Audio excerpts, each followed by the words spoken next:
Assalamualaikum warahmatullahi wabarakatuh. Jumpa kembali di TV Pratiwi pada kesempatan buka puasa sehat pada sore hari ini. Pada sore ini kita mencoba menyampaikan menu-menu makanan sehat. Ini ada sayur bening, ada tempe bacem, kemudian telur setengah matang, kemudian pisang rebus, buah-buahan ada 2 macam, ada nanas dan pepaya. Kemudian minumannya ini minuman jahe tambah jeruk nipis tambah madu. Jadi semuanya makanannya serba alami. Di sumber proteinnya dari tempe bacem dan telur. Kemudian karbohidrat serat, kemudian juga ada karbohidrat kompleks dari pisang, tambah dengan karbohidrat serat juga dari buah-buahan. Jadi menunya menu ideal, cukup ideal untuk berbuka puasa. Mengingat setelah 14 jam lebih kita tidak makan dan tidak minum, jadi kita usahakan makanan yang pertama masuk ke tenggorokan kita, ke lambung dan usus adalah makanan yang alami. Makanan yang semuanya ini tumbuh dari tanah, tidak ada pengolahan, tidak ada pabriknya, tidak ada kemasannya. Jadi pada kesempatan ini kami sampaikan sedikit manfaat konsumsi telur rebus ataupun telur-telur yang sering kita konsumsi. Bahwa kalau selama ini yang menjadi kesangsian kita bahwa telurlah mengandung kolesterol. Memang iya, tapi ada kolesterol baiknya. Karena isi dari telur ada kolesterol, ada omega 3, ada peptides, ataupun proteinnya. Ini sehat. Karena minimal idealnya kita makan telur 1 hari 1 butir. Karena ada monosaturated fat dan polysaturated fat. Kemudian ada multivitaminnya. Kemudian ini cukup baik telur untuk meningkatkan sistem imun. Karena mengandung glutein dan zeaxanthin. Kemudian juga baik untuk perkembangan otot karena ada mengandung 6 gram protein di setiap telur. Kemudian ada vitamin D yang kuat untuk gigi dan tulang. Kan ada kalsium untuk memperbaiki osteoporosis. Kemudian untuk mata, kandungan telur ini ada mengandung vitamin A 75 mg. Juga baik ini untuk kesehatan retina dan kornea. Kemudian untuk ibu hamil, konsumsi telur ini cukup baik karena mengandung B9 atau folic acid. Ini cukup baik untuk otak bayi agar perkembangannya maksimal. Kemudian untuk liver, bahwa konsumsi telur tiap hari ini sangat baik karena ada fosfolipid dan kolin.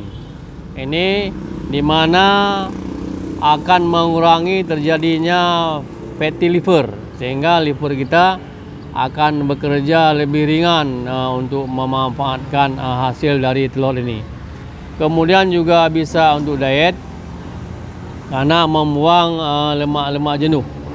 Kemudian untuk kesehatan jiwa, ini karena telur mengandung asam amino laisin, bisa untuk mengurangi stres, kecemasan, dan kegelisahan. Karena menghasilkan hormon-hormon yang happy yang namanya serotonin. Juga yang terakhir juga telur ini bisa untuk mencegah kanker. Jadi cukup baik kita konsumsi telur setiap hari. Kemudian yang perlu kita perhatikan bagaimana cara pengolahannya. Tentunya telur ini yang baik adalah dengan cara direbus. Direbus setengah ataupun 3/3 matang. Apabila digoreng, ini akan menambah kalori dari lemak-lemak dari gorengan. Kecuali digoreng ataupun dengan menggunakan butter ataupun PCO ataupun olive oil. Kemudian Ah, kalau ada pertanyaan, bagaimana kalau kita mengkonsumsi telur mentah? Nah, ini yang menjadi kebiasaan bagi kita, bahwa mengkonsumsi telur mentah biasanya dikocok dengan kopi dan sebagainya. Kemudian juga ada dengan STMJ, juga tanpa pemanasan dan pengolahan. Ini ada risikonya. Risikonya pertama, telur mentah ini sulit dicerna. Karena proteinnya masih utuh, masih terkunci. Jadi kalau kita makan telur mentah, biasanya hasilnya di bawah 50% kita dapatkan protein maupun lemaknya. Karena lemaknya biotin juga susah dicerna. Jadi mengkonsumsi telur mentah secara kesehatan tidak dianjurkan. Itu yang pertama. Yang kedua, kita tidak bisa menjamin telur ini terbebas dari bakteri, karena ada telur yang terkontaminasi dengan Salmonella. Ini satu jenis bakteri yang sangat berbahaya bagi saluran pencernaan, dan ada juga kasus-kasus sampai menimbulkan kematian. Jadi ini memerlukan perhatian. Kalaupun kita mau mengkonsumsi telur yang mentah, perlu diperhatikan. Pertama, telurnya memang benar-benar terjamin bersih, steril dari kuman. Kemudian tempat penyimpanannya di kulkas. Kemudian kalau ada perubahan warna atau bau jangan dimakan. Kemudian penyimpanannya di tempat-tempat yang kurang bersih. Kemudian memakan atau konsumsi telur yang berlebihan juga ada risikonya. Apabila berlebihan, karena batas maksimal toleransi sebulan 40 butir dianjurkan. Kalau berlebih misalnya juga ada berisiko, karena bisa berisiko untuk penyakit jantung, penyakit kencing manis, malah keracunan bakteri tadi apabila tidak dimasak, menimbulkan jerawat, kemudian ketidakseimbangan hormonal, bisa menyebabkan bisul. Jadi pada kesempatan ini saya sampaikan bahwa menu berbuka puasa dengan dominan protein adalah cukup baik, mengingat kondisi sekarang dengan pandemi COVID dan banyaknya penyakit-penyakit degeneratif. Di pola makan untuk berpuasa perlu perhatian khusus, karena supaya ada hasil kita berpuasa. Ada hasil artinya dengan sekarang kita berpuasa, kita mengkonsumsi makanan-makanan yang alami ini, badan kita akan bisa menyerap optimal segala makanan yang kita konsumsi. Apabila yang kita makan nih waktu berbuka dengan makanan-makanan yang serba olahan, serba mengandung bahan kimia dan sebagainya, tentunya hasilnya tidak maksimal. Justru yang kita harapkan dengan berpuasa ini terjadinya metabolic switching kalori dari pertama dari lemak yang tertimbun di freezer kita beralih ke mengambil lemak ini, sehingga tidak terjadi penambahan kalori yang berlebihan. Kita lihat banyak yang berpuasa sekarang, hasilnya malah setelah berpuasa tambah gemuk. Ini mungkin ada kesalahan di waktu berbuka puasa. Jadi berbuka puasa ini kunci suksesnya melaksanakan ibadah puasa untuk kesehatan. Tetap bahwa kita berpuasa ini untuk mendapatkan pahala, tapi bahwa bonusnya adalah sehat.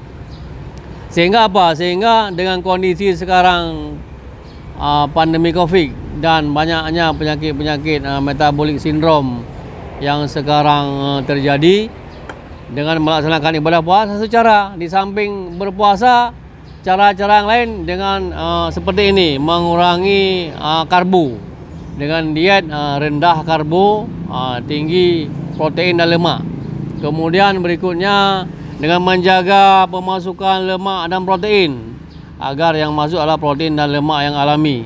Kemudian berikutnya juga dengan melaksanakan olahraga.